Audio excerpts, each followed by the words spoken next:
Il est 23 h ici à Paris. Vous êtes sur France 24 dans l'actu 360. Bienvenue si vous nous rejoignez. Nous sommes ensemble en direct jusqu'à minuit. À la une de l'actualité ce soir, les Français qui vont devoir se serrer la ceinture. On va commencer par faire un point sur l'actualité française. Je vous en parlais dans les titres. François Bayrou a donc présenté tout à l'heure ses pistes pour le prochain budget et pour réaliser plus de 40 milliards d'euros d'économies. Le Premier ministre a fait plusieurs propositions, notamment la suppression de 2 jours fériés et une année blanche. On voit ça avec Gaspard de Florival et Marie-Emmanuelle Guidé. Et les annonces de François Bayrou ont vivement fait réagir les oppositions. Elles menacent le gouvernement de censure. Christelle Méral et Loïc Lemoigne. Dans le sud de la Syrie, à présent, situation toujours tendue à Soueïda. Les forces gouvernementales se sont déployées dans cette ville à majorité druze ce mardi matin.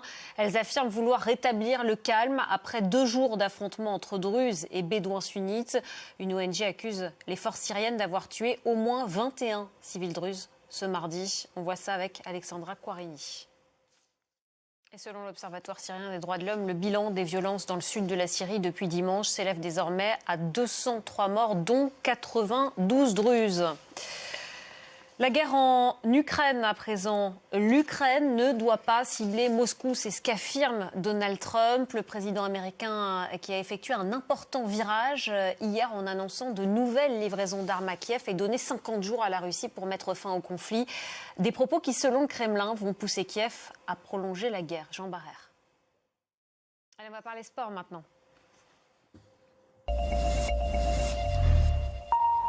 Et les sports, c'est avec Elliot Samuel ce soir. Elliot, bonsoir. Bonsoir Claire. On va commencer avec du cyclisme. On va parler du Tour de France. C'est le jour de repos pour les coureurs ce mardi. Oui, repos bien mérité après 10 étapes.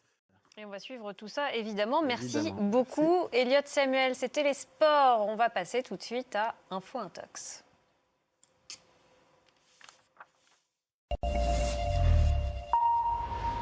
Info Intox avec Maya Anaïs Yatagan ce soir. Bonsoir. L'administration Trump continue de défendre sa politique de lutte contre l'immigration illégale à travers des tactiques musclées de contrôle et d'arrestation de migrants. L'un des fers de lance de sa politique, c'est un centre de détention pour migrants qui a été construit en un temps record et qui fait beaucoup parler sur les réseaux sociaux. Oui, il a été construit sur un ancien aéroport en Floride. Merci beaucoup Maya Anaïs Yatagan. C'était Info Intox. Restez avec nous, l'actu 360 continue.